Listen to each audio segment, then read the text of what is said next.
Olá, pessoas, sejam todas bem-vindas. Vou fazer esse vídeo para discutir um assunto bem conceitual em matemática, quase de filosofia da matemática. Vou falar de teorias axiomáticas e tentar explicar por que teoria axiomática, uma abordagem axiomática da matemática, é o modelo de ouro dos matemáticos.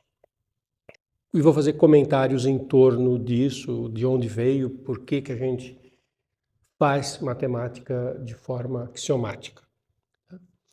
Essas ideias têm aparecido ao longo dos meus vídeos, um pouco aqui, um pouco ali. E eu resolvi fazer um vídeo para sistematizar essa parte conceitual, o que é uma teoria axiomática e como ela funciona. Então, esse é o modelo que as teorias matemáticas é um modelo de ouro de uma teoria matemática.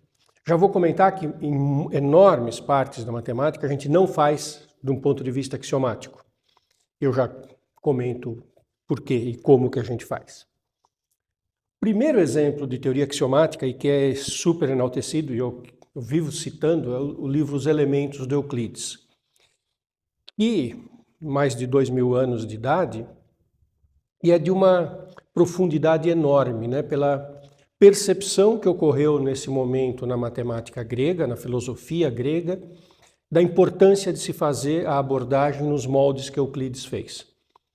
Embora hoje, com o rigor e a evolução da lógica e da filosofia, a gente identifique que a abordagem do Euclides tem uma série de problemas, mas o fato dele ter percebido de que a ciência grega detectou que esse tinha que ser o caminho é uma coisa assim, muito importante e muito profunda.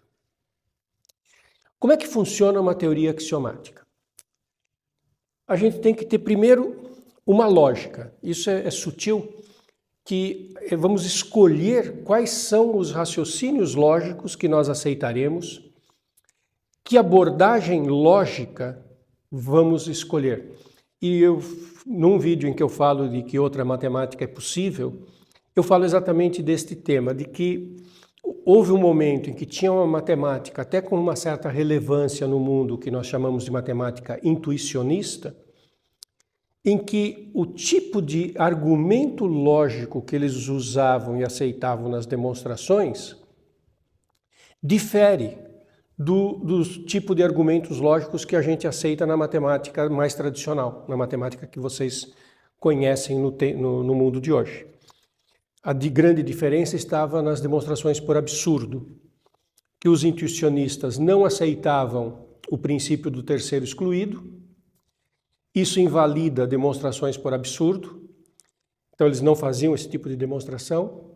Alguns teoremas podem ser feitos por absurdo ou diretamente, aí os intuicionistas aceitavam, porque tinha uma demonstração direta.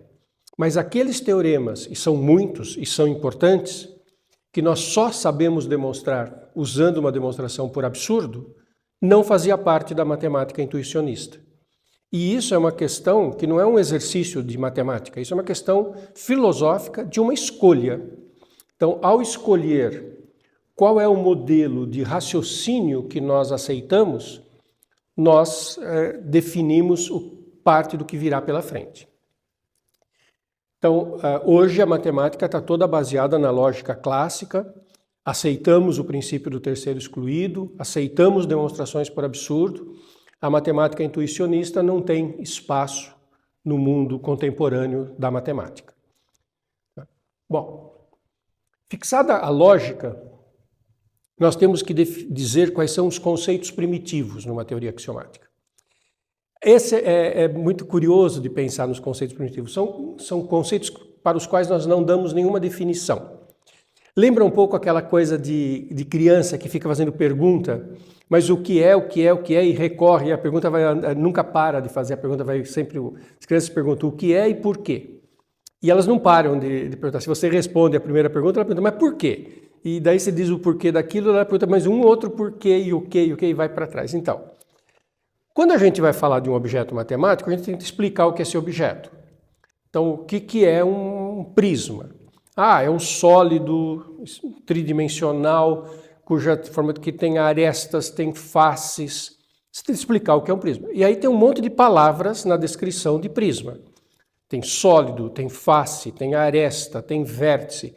E aí, pensando na criança, você vai falar o que é um prisma, ela vai falar, mas o que é face? O que é aresta? O que é vértice? O que é sólido? E aí você tem que explicar então o que é face, o que é aresta. E essa coisa regressiva, você vai tendo que explicar cada vez mais os termos que você está usando, usando outros termos mais simples. Bom, isso entra numa cadeia infinita. Para interromper essa cadeia, tem alguns conceitos que a gente fala, olha, esse aqui não tem definição. Aqui não adianta perguntar o que é. Esse você tem que aceitar como sabido. Esses são os conceitos primitivos. Por exemplo, para o Euclides, ele tentava dizer o que era uma reta. Uma reta é um comprimento sem largura, tal. Mas na geometria hoje, reta é um conceito primitivo. Não se define o que é reta. Não se define o que é ponto. São conceitos primitivos que são aceitos sem definição. Cada teoria matemática tem o seu próprio conjunto de conceitos primitivos. Daqui a pouco eu vou falar sobre álgebra linear, teoria de espaços vetoriais, vai ser um exemplo de teoria axiomática que eu quero explorar. E ali, na álgebra linear, o conceito primitivo é o conceito de vetor, que embora possa ser definido em algum sentido, na álgebra linear a gente aceita sem definição. E tem uma razão para isso, uma razão que tem tudo a ver com a importância da teoria axiomática, que eu vou falar daqui a 5 minutos. Então, conceitos primitivos que são aceitos sem definição. E tem axiomas. Os axiomas são as propriedades que os conceitos primitivos têm. Eles são aceitos sem demonstração, são verdades assumidas a priori.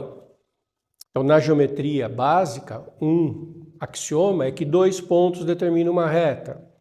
Por um ponto fora de uma reta passa uma e exatamente uma paralela à reta dada, axioma das paralelas de Euclides. E assim tem um conjunto de propriedades que os conceitos primitivos satisfazem e que nós chamamos de axiomas. E elas não são demonstráveis pela mesma razão de que o conceito primitivo não tem definição, porque é uma cadeia que a gente não pararia nunca no caso, seriam os porquês, né? A demonstração é o porquê. Mas por que isso? E você vai voltando, uma hora a gente interrompe, fala, esse porquê eu não vou demonstrar, eu vou aceitar como verdade. Esses são os axiomas.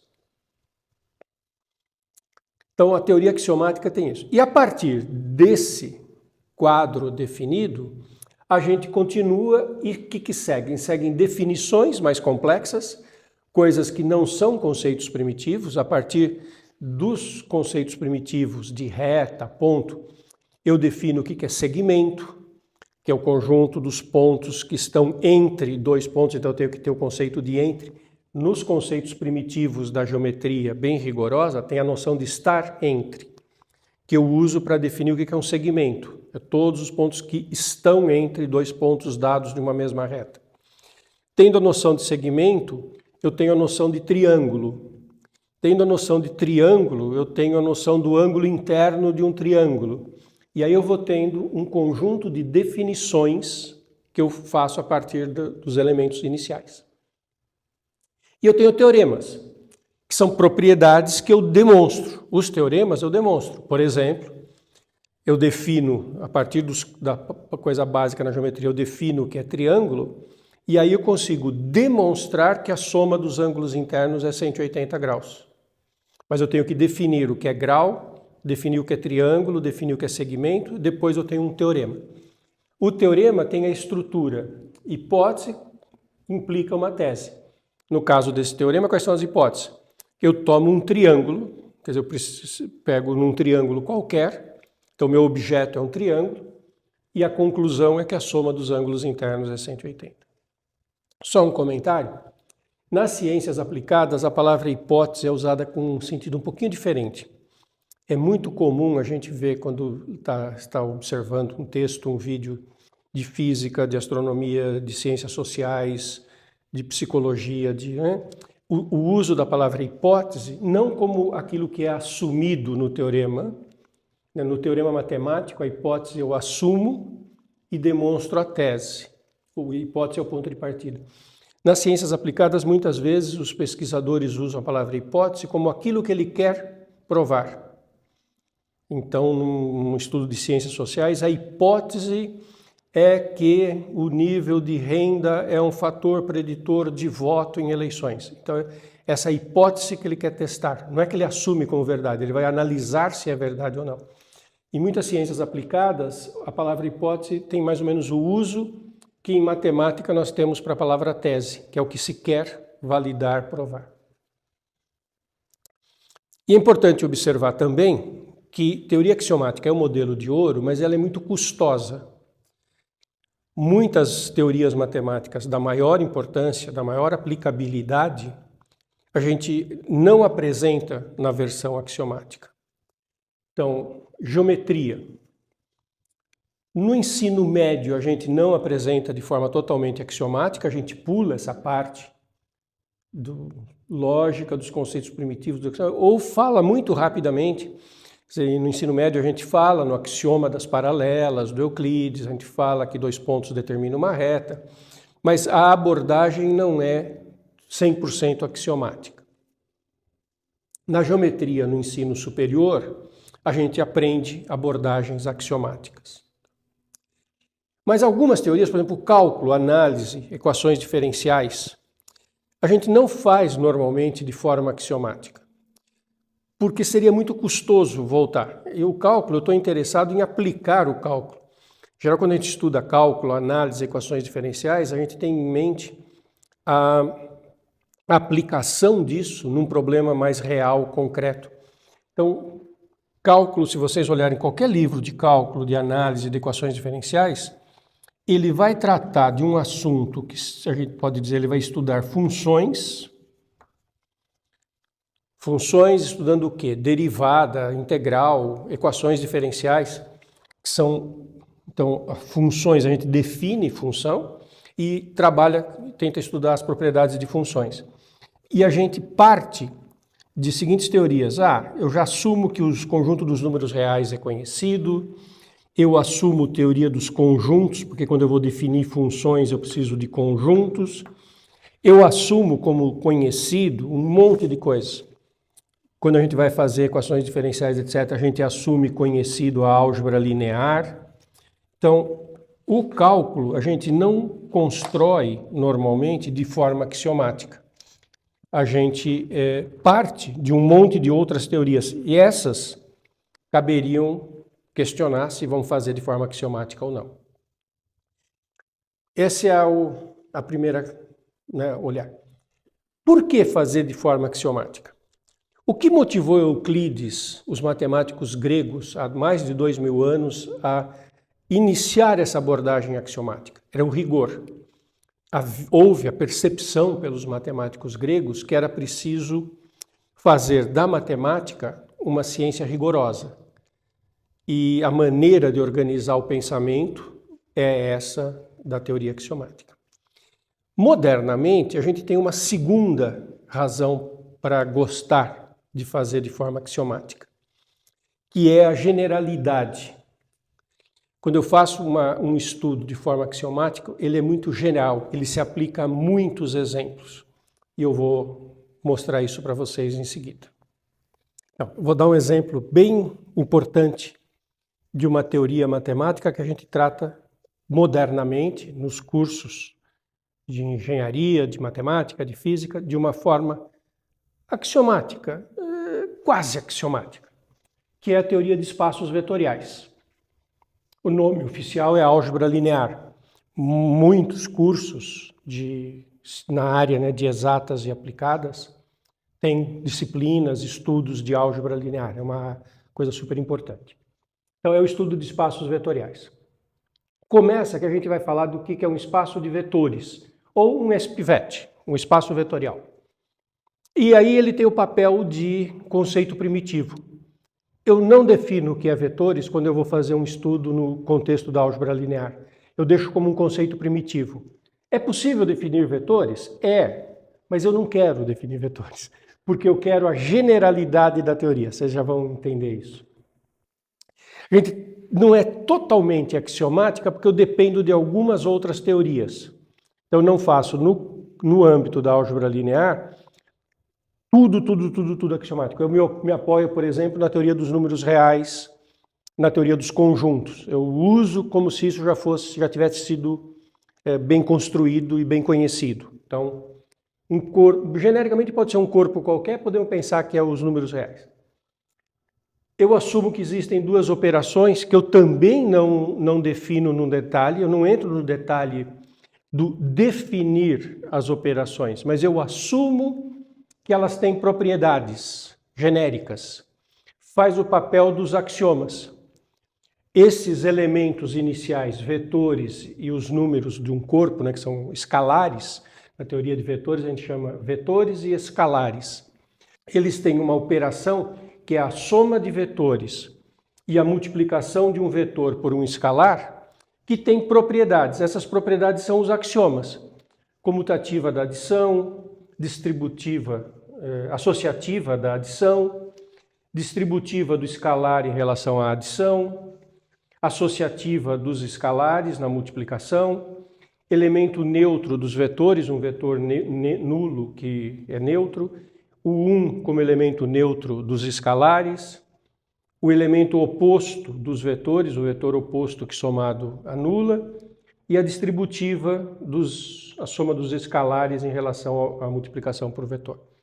Esses são axiomas. E aí eu construo toda uma teoria.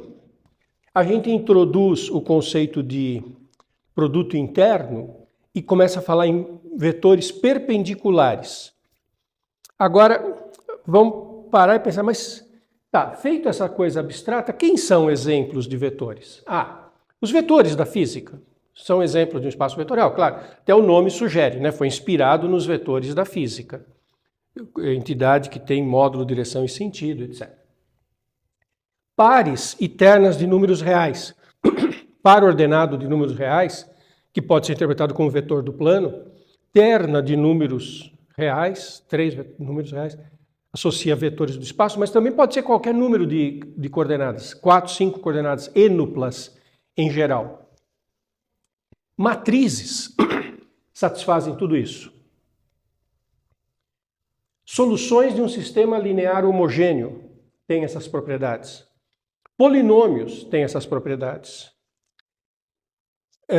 Funções em geral têm essas propriedades. Então, quando a gente desenvolve as propriedades dos espaços vetoriais, elas valem para todos esses objetos ao mesmo tempo. Por isso que modernamente nós valorizamos muito uma abordagem axiomática. Quando eu estudo álgebra linear nessa perspectiva genérica, eu estou desenvolvendo uma teoria que ao mesmo tempo, estou dizendo de uma só vez uma teoria, que depois eu posso aplicar para matrizes ou para polinômios. Por exemplo, quando a gente tem perpendicularismo, sabe a ideia simples que a gente tem na geometria de ter um plano e ter um ponto e projetar esse ponto no plano, fazer a projeção ortogonal? Pode ser, às vezes a gente tem um vetor e a gente projeta o vetor no plano, a gente acha o ponto mais próximo, a gente vê a noção de vetor perpendicular a um plano. Tudo isso eu posso falar para matrizes. Alguém fala, mas como assim? Duas matrizes são perpendiculares? Sim.